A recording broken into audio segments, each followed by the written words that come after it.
ઉમરગામ તાલુકાના ડેલી ગ્રામ પંચાયત વિસ્તારમાં આવેલા મોરા ફળિયામાં એક ભંગારના ગોડાઉનમાં મોડી રાત્રે આગ લાગી હતી। ભંગારના ગોડાઉનમાં લાગેલી આગે વિકરાળ સ્વરૂપ ધારણ કરતા ફાયરની ટીમો દોડી આવી, જે બાદ ઉમરગામ સરીગામ મળી અને 3 ફાયરની ટીમોએ આગ પર કાબુ મેળવવાના પ્રયત્ન શરૂ કર્યા હતા।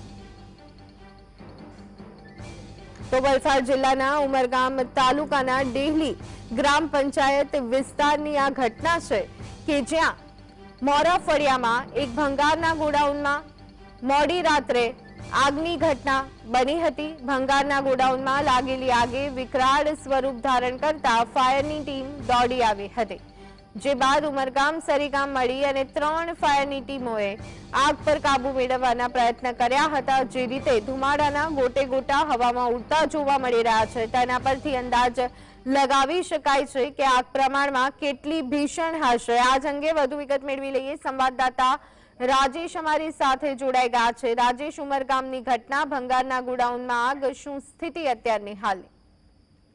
જી ધ્વની, જે પ્રકારે ગઈકાલે સાંજના સમયે ઉમરગામ તાલુકાના જે ડેલી ગ્રામ પંચાયત છે એના મેઇન માર્ગ ઉપર જે મોરા ફળિયા છે ત્યાં એક ભંગારના ગોડાઉનમાં આગ લાગી હતી। આગ લાગવાનું કારણ જાણી શકાયું નથી, પરંતુ જેમ આગની વિકરાળ બનતા ઉમરગામ સરીગામના જે ફાયર ફાયરને જાણ કરવામાં આવી અને તાત્કાલિક જે છે તે આગ ઓલવવામાં આવી અને જ્યાં આગ લાગી તે ભંગારના ગોડાઉનની પાછળ કેટલીક દુકાનો હતી અને બચાવવાનો સંપૂર્ણ પ્રયાસ કરવામાં આવ્યો અને ફાયરની ટીમને એમાં સફળતા મળી હતી।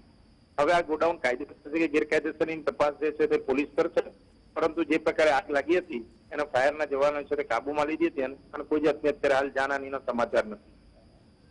જી આભાર રાજેશ, સમગ્ર માહિતી આપવા બદલ।